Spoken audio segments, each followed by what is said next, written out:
Have you ever thought about what really happens inside you when you masturbate?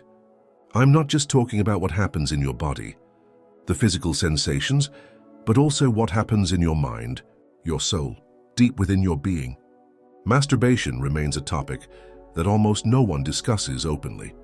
Even in today's world where everything seems freer, this subject is still surrounded by shame, guilt, and many prejudices, whether related to religious beliefs, our upbringing, or even a distorted self-image, sexuality. The truth is that many people experience inner turmoil when they masturbate. What if I told you that this act, which many consider banal or sinful, actually reveals deep aspects of the human subconscious, according to Jung? Jung was an explorer of the soul. He saw people not only through what they do, but especially through what drives them to do it. He believed that every behavior carries a hidden meaning, an energy, a symbol, and that includes masturbation. For him, this act can be a form of psychological compensation, is a way for the subconscious to compensate for something absent or repressed.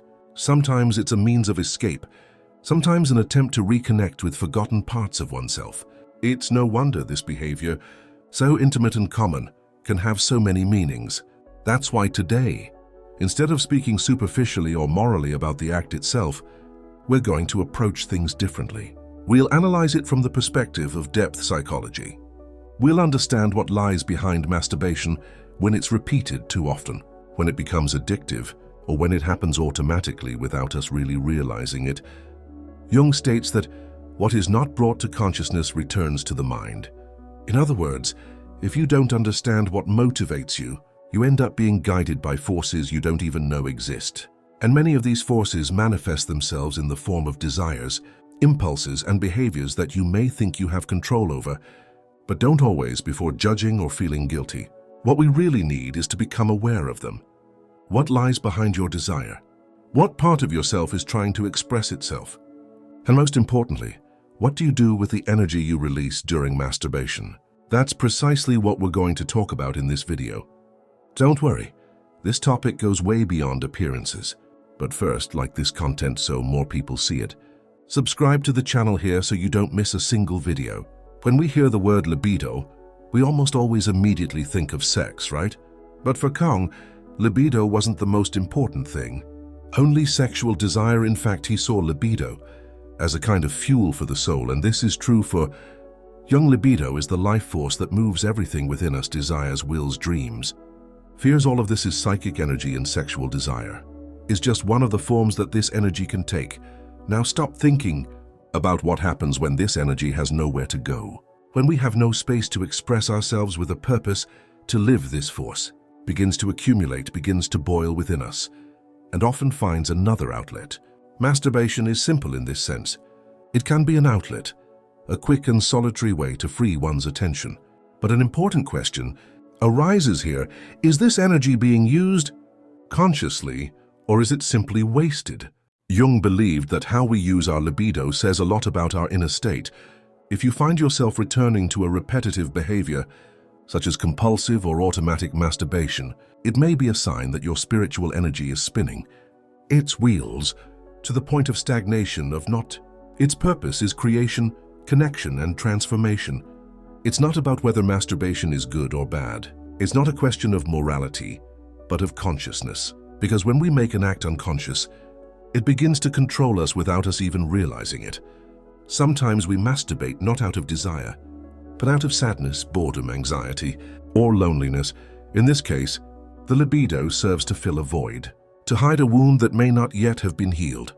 And this is where something comes into play, very powerfully. When you begin to recognize what lies beneath your desire, you have the opportunity to transform that energy into something deeper.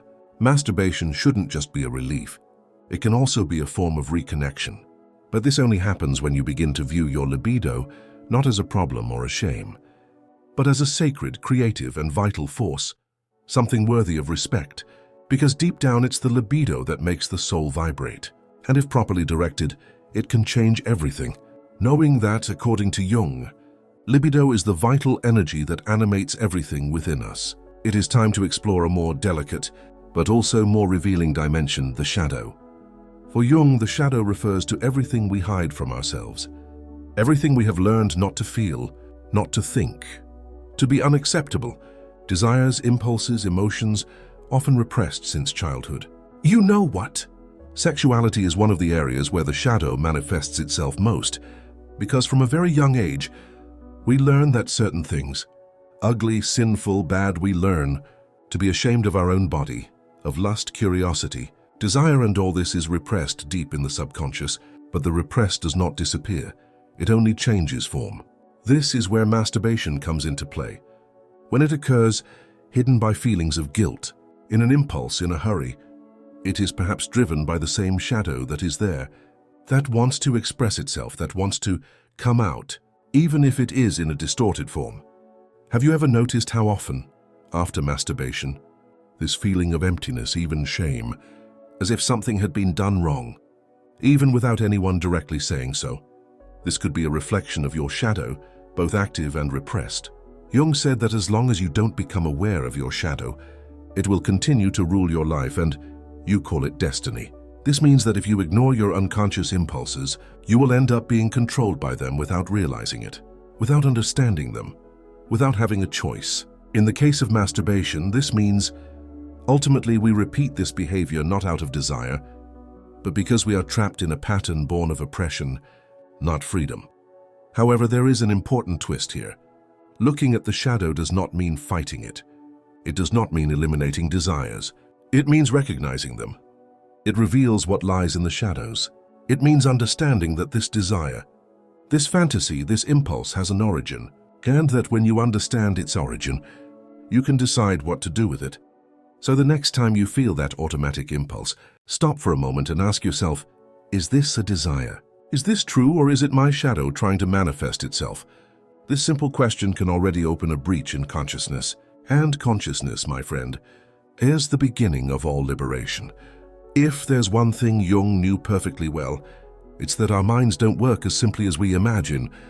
Many of the things we do automatically, and without thinking, have deep roots in the psyche.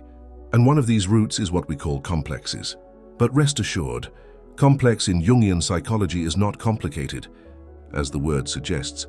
A complex is a series of emotions, memories, and ideas that form around a memorable experience, usually charged with affect, positive or negative.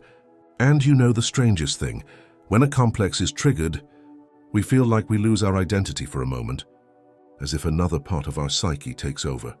We act impulsively, we think differently, we feel differently, and then we don't even understand why. Now let's connect this with masturbation. How many times have you found yourself caught in a vicious cycle? You know that feeling of just wanting one last time, even though you don't feel like it? Real, or that moment when you're trying to deal with fear, loneliness, rejection, and without realizing it, you end up turning to masturbation as an escape. Because in those moments, it may not be you who is in control, but a complex triggered by an emotional wound from the past. It could be the repressed adolescent, the child who felt abandoned, or the young person punished for expressing their body. These parts don't disappear with time. They're stored, and when something from the present touches that old wound, the complex awakens and acts out. So compulsive masturbation isn't necessarily sex-related.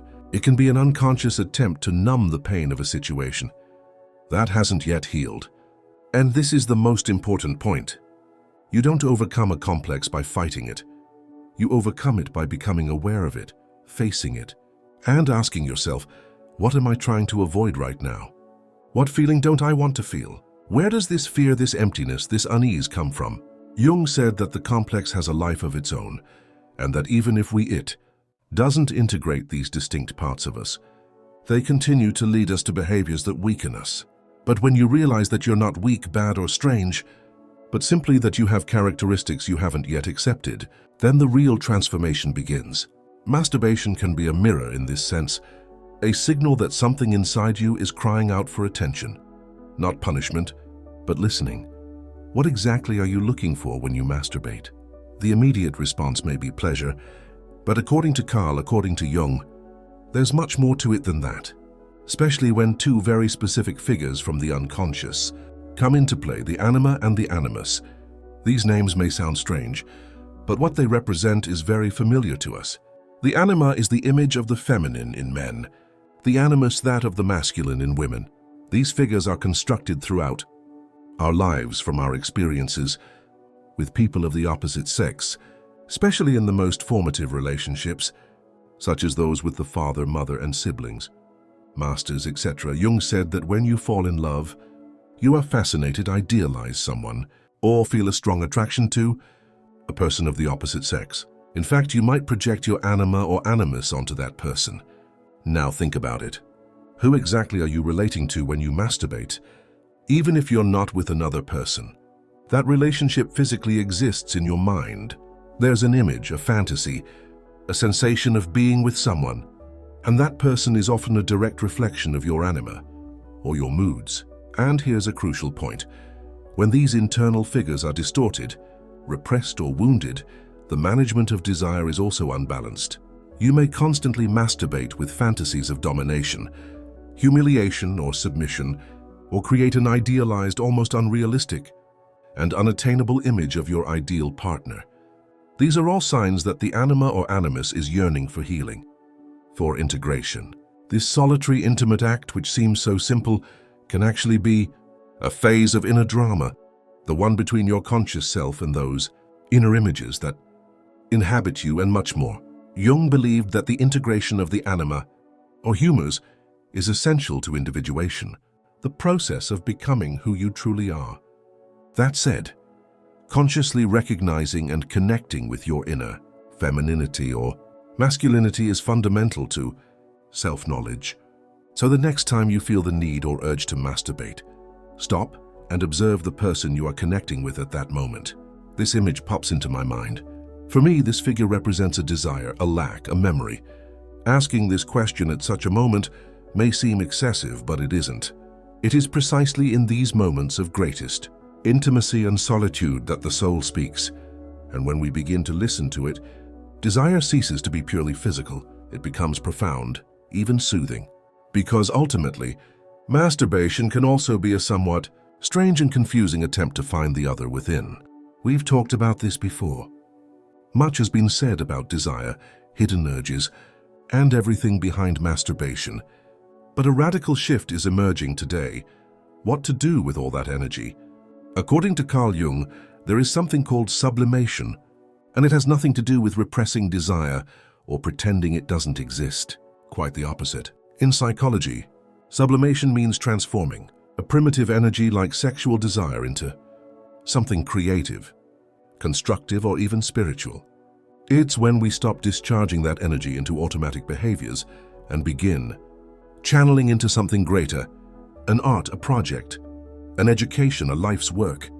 You know that fire you feel when you aspire. That energy that seems to fill your entire body. Then there's raw power, and when you learn to direct it, it becomes a driving force, an expression of courage. Presence becomes life, pulsing in other areas that also need attention. The problem is we've often learned only two things, either repress or release, and either path on its own ends up sickening the soul. Repression is agony. Unconsciously discharging oneself creates emptiness. Sublimation is the third path, that of transformation. And before you think this is all just talk, let me remind you of a quote from Jung. Psychic energy must flow. If you stop it, it rots. If you waste it, it turns against you. But if you channel it, it heals you. How many artists, musicians, writers, and thinkers have channeled their suffering, desires, and frustrations into incredible works? How many people, after overcoming addictions or compulsions, you've launched projects, helped others, and innovated? The energy of desire doesn't need to be extinguished. It just needs to be guided. This doesn't mean you should stop masturbating, but perhaps you should ask yourself, am I using this energy only to release tension? Or can I channel it into something creative, something that inspires me, that fulfills me? This could be writing, drawing, singing, cooking, dancing, meditating, anything that connects you to something beyond immediate pleasure.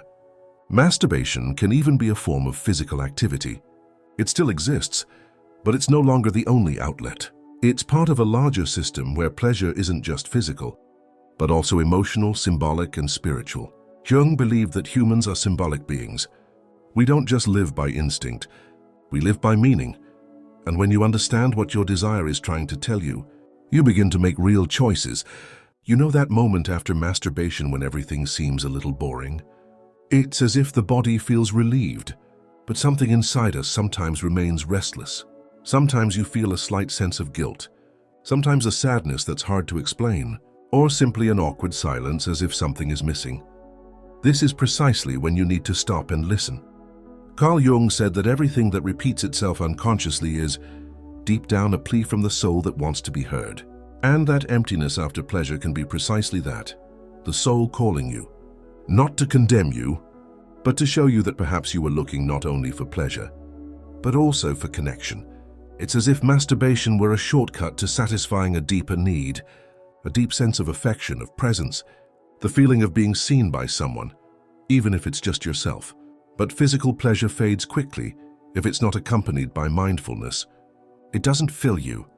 It only puts out the fire for a few minutes. And when the body relaxes, the same question persists. What do I really need? Jung said that the moments of greatest discomfort are also the most fruitful. Then the soul whispers, look within. There is something you don't see. Perhaps you are touching yourself without feeling it. I really find it that way, and it's worth considering how often masturbation is a substitute for real intimacy, how often it serves as an escape from difficult conversations, loneliness, boredom, or anxiety. This isn't to demonize the act or to blame anyone, but to recognize that the emptiness that follows is neither a flaw nor a punishment, but a sign, a reminder that some part of you is missing, that sense of real contact with yourself or others. Perhaps you're looking for something more than physical pleasure.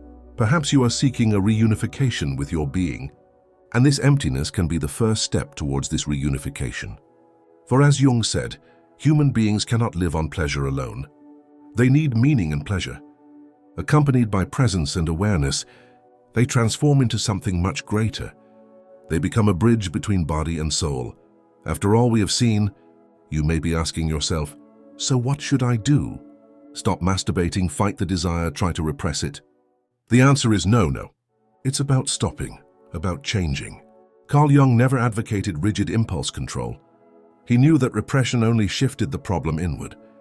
He proposed something different, integration, that is, learning to recognize, accept, and transform one's impulses without letting oneself be dominated by them, but also without seeking to repress them. Masturbation, like any other manifestation of the libido, is neither good nor bad in itself. What makes the difference is the state of consciousness that underlies the act.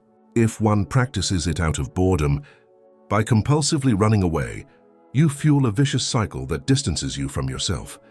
But if you do it with presence, respect for your body, and an understanding of your emotions and their causes, it can even become an act of well-being. For Jung, integration means ceasing to live in division. It means unifying body, mind, and spirit. It means understanding that desire doesn't have to be the villain in your story. It can be the engine of a more creative, honest, and freer life. And this transformation doesn't happen overnight. It's a process. You will stumble. You will get lost. You will repeat patterns, but over time, as you continue to observe yourself and ask yourself if you are welcoming something, the impulse that was once automatic will change. It will now become a choice. The guilt that once suffocated you now gives way to curiosity. The emptiness that once weighed you down now becomes a fertile space for new meanings. You don't need to stop masturbating. You just need to stop running away from yourself. And when you begin to truly find yourself, then you will understand that this burning desire within you was never the problem. It was always the call to become whole, the call to no longer survive, and finally live with the soul. Subscribe, turn on the bell, and share with someone who is also trying to understand themselves better. Until next time.